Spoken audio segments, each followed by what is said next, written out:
เอาตรงๆเลยจะบ่อายคนมันหลักสมมติว่ามีผู้บ่าวอายุลืนกันหลาย บ่อาย โอเคมาต่อกันเนาะทุกคน เรื่องอายุหรือว่าหยังนี่บริติอะไรเรื่องลิ้นเรื่องเที่ยวนี่คือน้องว่ามักไปแบบสถานที่แบบว่าวัดว่าอาหารอย่างประมาณนี้ แม่น แบบไปปาร์ตี้น้องหล่ะบ่ได้ไปบ่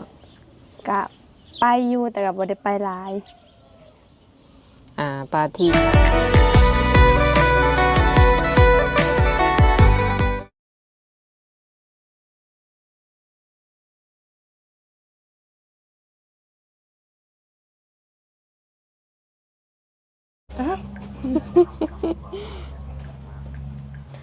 สบายดีสวัสดี FC ทุกคนด้วยเนาะตอนนี้ก็มาเฮือนของสาวโสดเพิ่นทุกคนเลยตอนนี้ก็ฮอดเฮือนฮอดซานเพิ่นเป็นทีมฮอยแล้ววันนี้ก็สิขออนุญาตเข้ามาโอมาลมกับเพิ่นเป็นคลิปแรกว่าซั่นซะเนาะทุกคน FC ส่วนหน่อยก็อาจจะฮู้จักเพิ่นแต่ว่า FC ของสาวบุญเปียงส่วนหลาย อาจจะยังบ่ฮู้จักน้องเพิ่นนะว่าน้องเพิ่นแม่นไผคนนี้ก็คือเป็นสาวโสดเปิดใจเป็นสาวโสดหน้าใหม่ทุกคนเป็นตาแพงเนาะตัวจริงน้องเพิ่นเป็นคนผิวค่อนข้างขาวผมยาวทุกคนเอ้ยเนาะโดยถ้าหากว่า FC คนใดเนาะอยากติดต่อหรือว่าอยากคุยกับน้องเพิ่นสามารถทักหาทางสาวบุญเปียงได้ทางเฟซหรือ LINE แล้วทางเราก็จะส่งข้อมูลให้ส่วนตัวเนาะทุกคนทักมาเอาได้ทักมาหาทางสาวบุญเปียงได้บ่ว่าจะสาวโสดคนนี้หรือว่าสาวโสดคนอื่นๆอะไรก็ติดต่อคือกันทุกคนเลยก็โอเคเป็นแนวใดก็ฝากกดไลค์กดแชร์กดติดตามให้สาวบุญเปียงในเด้อเนาะเพื่อเป็นกำลังแห่งใจในการถ่ายทำคลิปต่อๆไปถ้าหากว่าคำเว้าคำจาหรือว่าพฤติกรรมใดบ่เหมาะสมทางสาวบุญเปียงเองก็ต้องกราบขอโทษขออภัยไว้ก่อนเด้อสบายดี สบายดี โดยสบายดีสาวโสดหน้าใหม่เนาะทุกคนวันนี้ก็ถือว่ามีโอกาสเข้ามาหาน้องเพื่อนเนาะเป็นครั้งแรก ขออนุญาตถามน้องหลาซื้อนั่นเลย สื่อลิลลี่ อายุจักปีตอนนี้ 19 อ๋อน้องหลาเคยแต่งงานแล้วบ่หรือว่านั่นเลย บ่เคย เป็นสาวโสดเลย แม่น เคยลมบ่าวอยู่บ่น้องหละ กะเคย แบบว่าเคยคบเป็นตัวเป็นต้นอยู่บ่ เคยลมซื่อ อ๋อยังบ่เคยแบบว่ามีโมเมนต์แบบมีแฟน ๆ แม่นบ่ แม่น โดยปัจจุบันนี้น้องหลาเฮ็ดเวียกเฮ็ดงานหยัง บ่ได้เฮ็ดแล้ว เมื่อก่อนนี้เคยเฮ็ดบ่ เคยเฮ็ดงานหารอาหาร เฮ็ดได้จักเดือนหรอ เฮ็ดได้เดือนปลายแล้วก็ออกแล้ว คือตั้งแต่ใหญ่จนถึงปัจจุบันนี่หาก็เคยแบบเริ่มเฮ็ดงานบ่คุณหมาย แม่น เวียกแรกก็คือเป็นเด็กเสิร์ฟอ่ะ โดย คืออยู่ได้ไอ้หยังหน่อยแท้น้องละ กะสาเหตุก็คือแบบอยู่บ่ได้เงินเดือนแล้วก็ออก อืมเขาบ่ให้ แม่น บ่ให้เงิน คือเดือนป้ายเนาะน้องละว่า แม่ เนาะ น บ่ได้เงินเลยบอก แม่นแต่สิข่าว2 เดือนแล้ว เป็นหยังคือบ่ได้เงิน น้องก็บ่ฮู้คือกัน ตอนแบบว่าตอนตกลงกันเนาะตอนที่น้องตัดสินใจไปเฮ็ดเวียกนี่นะแบบว่าตกลงกันแบบไหนเพิ่นจะจ่ายเป็นเดือนบ่หรือว่าจ่ายเป็นปี จ่ายเป็นเดือน เดือนละล้านว่าสินะ ล้านกีบ โดย กินอยู่น้ำเพิ่นบ่อนนั่นนะ กินเองส่วนหลาย บอนอยู่บอนนอนได้ซะ แล้วก็เมื่อนเฮาบางเทื่อก็นอนในหันก็ได้ แต่ว่ากับข้าวกับน้ำนี่ซื้อกินเอง แม่น บ่ได้เลี้ยงเนาะ แม่น หรือว่าเฮาอยากกินก็ได้บ่ กินบ่ได้ เอออืม เฮาต้องได้ซื้อกินเอง เดือนละล้านเนาะ จักสิว่าไหนเนาะเงินเดือนหน่อยแฮงไหนล้านหนึง แม่น การกินอยู่น้ำนี่ยังว่าพอแบบทูๆไทยๆอยู่ได้เนาะ โดย แต่ว่าอันนี้ก็คือบางเถื่อก็สิว่าเที่ยวเอาบางเถื่อก็คือเพิ่นให้กินก็ได้กินค่ะบ่ให้กินก็แม่นเฮาต้องได้ซื้อเนาะ แม่น เงินเดือนล้านหนึ่งก็พันกว่าบาทเกือบ 2,000 บาทเนาะเดือนหนึงทุกคนเลยเลยที่นี่น้องหลาถามเอาเงินเดือนนั้นเพิ่นอยู่บ่ ถาม เพิ่นว่าแนวใด เพิ่นมีแต่ว่าบ่มีล่ะ ร้านอาหารใหญ่หรือน้อยนี่ หันอาหารบ่หันอาหารหากระเปิด เจ้าว่าเพิ่นทันได้มีเงินซะ กะเปิดได้อันประมาณหาเดือนแล้ว เออหาเดือนเป็นหาอาหารใหม่หาอาหารแบบได้ตามสั่งบ่หรือว่าเหล้าเบียร์ หันมีเหล้าเบียร์แหน่แล้วก็มีอันอาหารแหน่สินะ อืมขายแบบกลางเว้นกลางคืน ขายกลางคืนกลางเว้นก็ขาย น้องหล่าเขาเวียกประมาณจักโมงหาจักโมง 4 โมงแล้วก็เลิก12 โมง อืม12 โมงกลางคืนนะ แม่นเที่ยงคืน อ๋อเฮ็ดในบัดนี้แล้วก็บางมื้อก็คือนอนอยู่หั่นเลย แม่น ได้ติปอยู่บ่ ได้ติปก็ได้บางมือก็ได้บางมือก็บ่ได้ อืม เป็นน้ำลูกค้าหลายสินะ อืมคือเฮาไปเฮ็ดเวียกแบบว่าเป็นเด็กเสิร์ฟแบบนั้นนี่แบบ มีผู้บ่าวมาจีบอยู่บ่น้องล่ะ กะมีแหน่บ่มีแหน่ ส่วนหลายนี่ทรงสิมีเนาะ แม่น เพราะว่าน้องเพิ่นเองก็ผู้จบผู้งามทุกคนเลยเนาะบ่แปลกที่ว่าจะมีคนเข้ามาจีบส่วนหลายแบบได้ติปจากน้ำนมบ่หรือว่าได้ติปจากแบบผู้หญิงผู้หยัง ได้ติปจากแบบหนมๆอะไร อืมอืม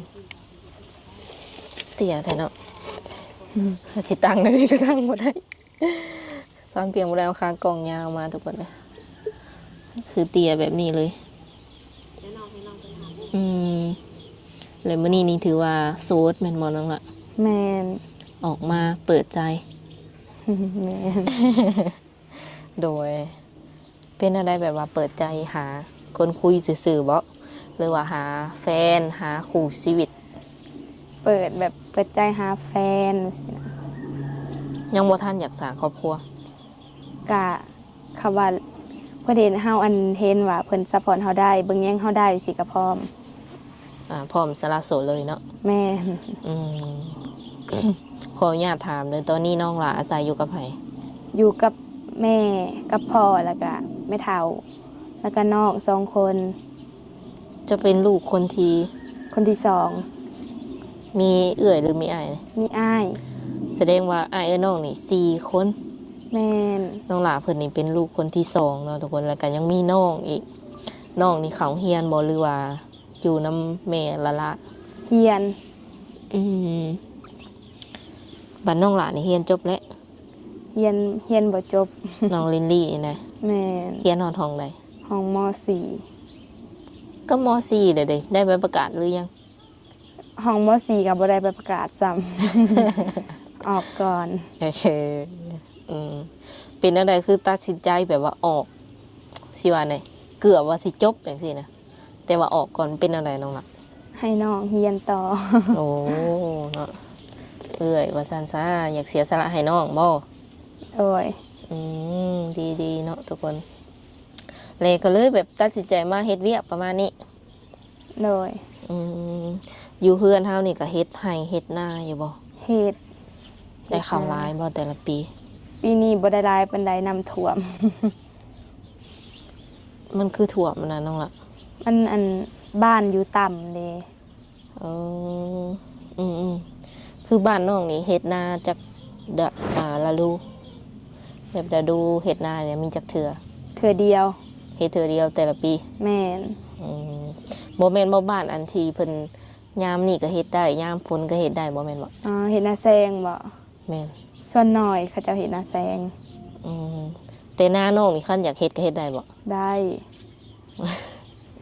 โดยสมมุติว่างามเนาะแบบมันบ่ตายน้ำบ่ทงบ่ท่วมจังซี่ได้หลายบ่ กะได้หลาย จักร้อยนะ กะ100บางเทื่อก็100 110สอบไว้สิ อืมกลุ่มอยู่กลุ่มกินอยู่บ่น้องละ กะกุ้มอยู่ โดยถ้าพ่อถ้าแม่อาชีพหลักของเพิ่นนี่แม่นหยัง อาชีพหลักก็เฮ็ดนาแหละ บ่ได้รับราชการอิหยังบ่ บ่ แม่ก็ชาวนาพ่อก็ชาวนา แม่น อืมน้องหลาเคยไปฝั่งไทยอยู่บ่ บ่เคย ไปหลินก็บ่เคย บ่เคย เออ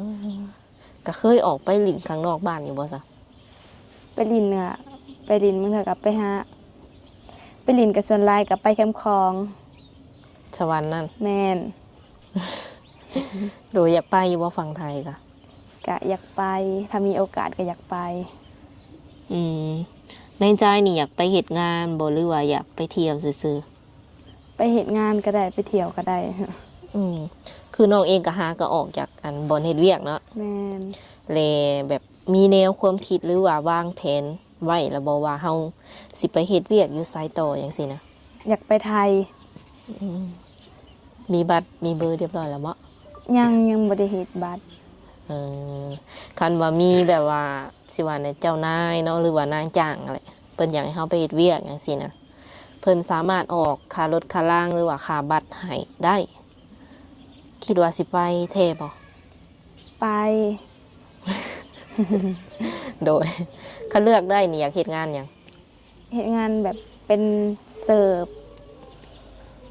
งานที่เฮาถนัดแหละ ในร้านอาหารนะ แม่น เออเป็นกลางเวรหรือกลางคืนก็ได้บ่ ได้ โดย คันว่าไปนี่มีแต่น้องบ่ที่ว่าจะไป ก็ส่วนหมูมีหมูไปนำ โอ้อยากได้หมู่ไปนํไปอยู่ร้านอาหารนํกันบ่ แม่น อืมหรือสมมุติว่าบ่มีนายจ้าง แต่ว่ามี FC เนาะหรือว่าผู้บ่าวนี่แหละเพิ่นอยากชวนเฮาไปเลินอยู่ฝั่งไทยได้ซั่นเนาะว่า ก็ได้คำเพิ่นเฮ็ดบัตรให้ อ๋อ อยากไปอยู่เนาะ อยากไป โดยสิเอาแบบว่าหมู่จักคนไปสมมุติไปเที่ยว เอาผู้เดียวน่ะ อ๋อแต่ยังบ่ถึงขั้นว่าจะไป2 ต่อ 2บ่ แม่น ยังบ่กล้าไปเลย โดยสมมุติว่าเพิ่นจะมาหาอยู่บ้านนี่เด้ซะ ก็ได้ อืมตอนนี้นี่ถือว่าว่าง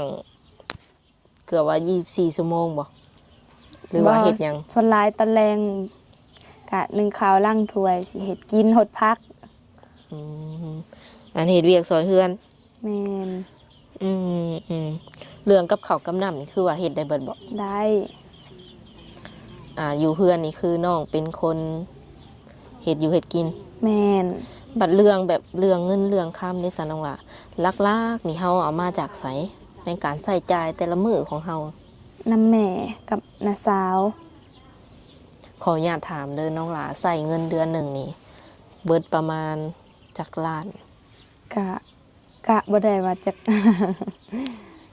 บ่ฮอดลาดมึงเถอะกะส่วนหลายกะ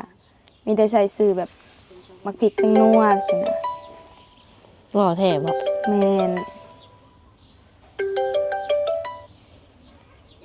อืมบ่ฮอดล้านว่าซั่นเนาะทุกคนก็ยังมีอยู่เนาะเดี๋ยวนี้ก็ มื้อหนึงนี่ได้มื้อหนึงนี่คือบ่ได้ซื้อหยัง กะมึงเถอะกะกำว่ามีแนวอยากกลับไปซื้อสินะ อืม ซื้อตำบ่น้ำปั่นบ่สินะ แต่ก็บ่ได้ทุกมื้อบ่ แม่นกินเป็นบางมื้อ อืมคันมีคนที่ว่าเพิ่นพร้อมดูแลหรือว่าซัพพอร์ตน้องเนาะหมายถึงว่าอยากคบหาดูใจนี่แหละถ้าว่าเพิ่นดูแลน้องได้เนาะภายในแบบการอยู่การกินของน้องอย่างซี่นะอะไรเพิ่นอยากให้ปิดใจคุยกับเพิ่นผู้เดียว คิดว่าสิปิดบ่หรือว่าสิเปิดต่อก ะปิดแหละ ถ้าเพิ่นดูแลเฮาได้ ขออนุญาตถามเด้อน้องหลามักผู้ชายแบบใด มักผู้ชายแบบบ่ใจฮ้อนผู้ชายแบบบ่กินเหล้ากินเบียร์สินะนิสัยดี อืมแบบว่าเรื่องรูปร่างหน้าตานี่ได้จ้ะ ได้เบิด อ้าวอีหลี อาลี อายุได้จ้ะน้องล่ะ เหนียวก็ได้ ได้นี่หมายถึงได้ฮอดใส่ ซ้ำได้ก็ได้ อีหลี โดย 50 60 70จังซี่ได้ ได้ เจ้าเคยเห็นแบบผู้บ่าวรุ่นนี้แล้วบ่ กะเคยเห็นอยู่ แบบเขาเจ้ามาเขาเจ้ามากินอาหารด้วยสินะ อืมน้องหลาเพิ่นเคยเห็นแล้วเนาะหนุ่มรุ่นใหญ่เป็นประมาณใด เพราะว่าสิว่าอะไรหนุ่มรุ่นใหญ่ก็คือว่าอะไรเนาะเพิ่นก็ไปตามอายุแต่ว่าบางคนก็คืออายุหลายแต่ก็ยังหนุ่มก็มี แม่เห็น อยากคุยกับผู้บ่าวทางใดเป็นพิเศษบ่ ทางใดก็ได้เขาแบบทางไทยก็ได้ว่าสิเมืองนอกก็ได้ อืมอยู่ลาวเด้อจ้ะบ้านไกลเฮือนเคียงเฮา ได้ เอาการสื่อสารนี่พิมพ์ก็ได้บ่หรือว่าโทรก็ได้บ่ โทรก็ได้พิมพ์ก็ได้ สะดวกบ่ แม่น โดยคันว่าเพิ่นอยากทักมาลินน้ำนองจังซี่นะเพิ่นสามารถทักแบบได้ช่วงใด ก็ช่วงนั้นเช้าแล้วก็เที่ยงสินะ กลางคืนนี่เด้ กลางคืนก็ได้ ค่อนข้างว่าสะดวกอยู่เนาะ โดย อืมและคนที่สิเข้ามานี่เป็นแบบว่าพอห้างพอหมายบางคนมีลูกติดพร้อมได้น้องละ ได้ เออเออแบบว่าเฮาออกมาเปิดใจนี่พ่อแม่บ่ได้ว่าแนวใดบ่ บ่ อืมเพิ่นอนุญาตเรียบร้อย แม่น และการเลือกครูของน้องนี่คือแบบว่าน้องเลือกเองบ่หรือว่าต้องผ่านถาวพ่อกับถาวแม่เพิ่นก่อน น้องเลือกเองเลย อืม คือเจ้ามักแหละก็ถือว่าโอเคผ่านแล้ว โดย อืมเอาตรงๆเลยจะบ่อายคนมันหรอกสมมติว่ามีผู้บ่าวอายุลืนกันหลาย บ่อาย ทำเพิ่นเบิ่งแย่งเขาได้สินะ เออเรื่องอื่นก็คือบ่ได้ติบ่ได้โฟกัส โดย อืมน้องหละเองก็มักไปหลินไปเที่ยวอยู่บ่ซะ ส่วนหลายก็บ่ได้ไป อืม มีหมู่มาชวนก็ไปอยู่สิ ไปแบบได้ปาร์ตี้บ่หรือว่าไปหลินแบบใดนี่ ไปลินบางทีก็ไปวัดแบบว่าไปวัดมหาโศกว่า โอ สิ เคมาต่อกันเนาะทุกคน เรื่องอายุหรือว่าหยังนี่บ่ได้ติอะไรเรื่องหลินเรื่องเที่ยวนี่คือน้องว่ามักไปแบบสถานที่แบบว่าวัดว่าอาหารอหย่างประมาณนี้ แม่น แบบไปปาร์ตี้น้องหล่ะบ่ได้ไปบ่ ก็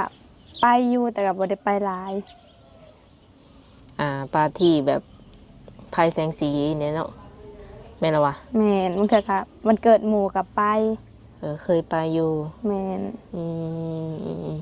น้องหล่ะมักแบบว่า ผู้ชายไปหลินไปเที่ยวอยู่บ่ ก็ไปลินไปเที่ยวบ่ แม่นผู้ชายมักไปหลินไปเที่ยวนี่นะมักอยู่บ่ ก็บ่มัก โดยผู้ชายสูบยาก็บ่มักอีกเนาะ โอ้ย กินเหล้ากินเบียร์ กินได้ ให้กินอยู่ โดย อืมแล้วผู้ชายแบบว่ามีหนวดมีเคราวนี่ได้อยู่บ่ ได้ โดย เป็นหยังคือบ่มักขอถามเด้อเป็นหยังคือบ่มักแบบผู้ชายสูบยา ก็ บ่มักให้เพิ่นสูบว่าสินะ มันเป็นหยังนั่นล่ะเหม็นหรือว่าแพ้ ท้องคิว เออเพิ่นคิวซื่อๆเนาะอืมแต่บ่ถึงขั้นว่าแบบสิแพ้เป็นภูมิแพ้หยังบ่ พอสูบก็สูบได้อยู่ อืมน้องหลามีโรคประจำตัวบ่ บ่มี แข็งแรงปกติเนาะ โดย อืมกับปกติเพิ่นยังหนุ่มยังน้อยเนาะทุกคนเลย อันนี้เปิดใจรอบที่เท่าใดแล้วน้องละ เปิดใจบ่รอบ แม่น ร อั อน บ นี้ ที่สอง อืม บ่ที่สามเขาก็ลืมเลย ลืมแล้วอ่ะซะ โดยเป็นเอาได้สัจจังตัดสินใจแบบว่าออกมาเปิดใจสู่โลกกว้างแบบนี้นะ ก็เห็นหมู่สวนมาแล้วก็ลองเบิ่ง อืม เป็นอะไรหลังจากที่ว่าลอง มีคนถักหาอยู่สินะ อืม ความรู้สึกได้สัตว์ตอนนี้เป็นอะไร ก็ดี บ่ได้แบบตื่นเต้นบ่ ตื่นเต้นนะ โดย ก็ถือว่าเริ่มแบบชินๆแล้วบ่ โดย อืมสมมุติว่าหนุ่มๆเพิ่นอยากทักมาลินน้ำนี่เพิ่นต้องทักมา ช่องทางใดน้องละ ทั้งไลน์ทั้ง WhatsApp Facebook บ่มีบ่ เฟซเข้าบ่ได้ อืมแจกแต่ไลน์กับอัน WhatsApp เอา โดย เป็นหยังมันคือเข้าบ่ได้อะนะเฟซนะ ก็บ่ฮู้คือกันมันหลอก มันว่ามันล็อก แม่น หลอกอันหยังก็180มื้อบ่ เออ แก้บ่ได้แล้วเนาะคันบ่ฮอด บ่ 180 มื้อ180 มื้อนี่มันตกอยู่จักเดือนบัดนี้ จากสิว่าจากเดือน อืม ใจจนสิขาด เฮาคือบ่ตั้งเอาใหม่เลย กะยังบ่ได้ไปหาหานเบิ่ง ว่ามันสิได้บ่ แม่น อืม อืมที่แบบว่าสิว่าไงคือเฮาอยู่แบบว่าแต่ละมื้อแต่ละวันนี่บ่ได้ไปทางไหน แม่น สมมุติตื่นเช้ามานี่เฮ็ดหยังน้องล่ะ นึ่งข้าวเฮ็ดกิน เออคำมากอะ คือเฮ็ดคือเก่า อันเก่าอีกแล้ว โดย บ่เบื่อบ่แบบบ่เบื่อบ่เหงาบ่ บ่ อืมบ้านน้องหลานนี่เป็นบ้านใหญ่บ่ประมาณจักแบบจัก100หลังคาอย่างซี่นะเป็นบ้านใหญ่หรือว่าบ้านน้อย ยังบ่ฮู้ว่าจากหลังคาเฮือนสินะกะฮู้แต่ว่าบ้านใหญ่ใหญ่อยู่ อืมกับประมาณนั้นเนาะทุกคนคันว่าเพิ่นจะมาหาอยู่เฮือนอยู่ซ่านนี่แม่นก็ได้เนาะน้องหลาว่าเนาะ โดย โดยมาแบบว่า YouTube พามาเลยก็ได้บ่หรือว่าต้องนัดน้องข้างแหน่นี่ อันนัดบางเทื่อน้องบางเทื่อกะน้องบ่อยู่เฮือนบางเทื่อก็ไปลินเฮือนน้าสาวสินะย่างไปลิน อืม แต่ก็ไปหน้า อันบ่ได้มีความลับอย่างที่ บ่ กันว่าให้นัดก่อนเลยย่านว่าได้ FC กันเนาะ มีความลับบ่ แม่นโสดแท้เนาะโสด100% โดย อืมโอเคเนาะสุดท้ายนี้น้องหลามีหยังอยากฝากถึงแบบว่า ผู้ชายที่ว่าเพิ่นสิเข้ามาร่วมกับเฮาบ่ กะบ่มี บ่มีบ่ บ่มีหยังอยากเว้ากับเพิ่นเลย บ่สิเว้าหยัง โดยคันคนที่ว่าเพิ่นโทรมาดุนี่ก็ได้ติ ได้ เคยพ้อแล้วบ่ผู้ชายแบบโทรมาดุแบบว่าอยากเว้านำเฮาตลอดประมาณนี้นะ บ่เคย คันว่า มีแต่ส่วนหลายก็แชทเขาจะเห็นเขาเจ้าแชทมาสิ อืมคันว่าเจอผู้ชายที่แบบว่าเพิ่นอยากคุยนํตลอดเด้ซะ ก็ได้อยู่แต่แบบเวลาน้องเห็นเวียกก็เข้าใจน้อง สินะบางคนก็โทรมาแบบว่าน้องเห็นเวียกอยู่ก็ให้รับสินะ ก็บ่ได้เนาะ แม่น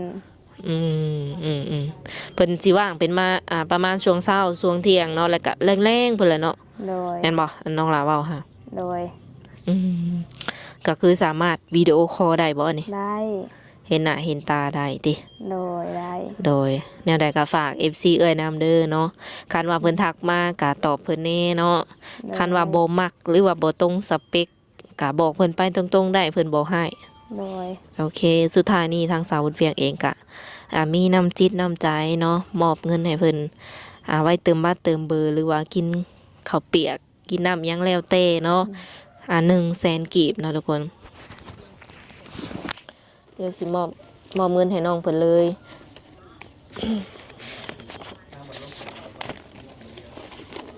อันนี้ก็เป็นทางเงินผู้ใหญ่เนาะใจดีที่ว่าเพิ่นซัพพอร์ต YouTube เอื้ออยู่ตอนนี้เนาะ โดย โอเคเพิ่นก็ฝากมาให้สาวๆแต่ละคนไว้เติมบัตรโดยโอ้ย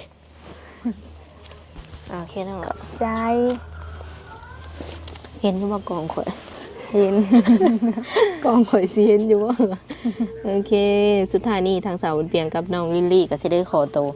จบไว้ก่อนเนาะมื้อหน้ามื้อในเฮาก็มาร่วมกันใหม่ โดย สบายดี บายดี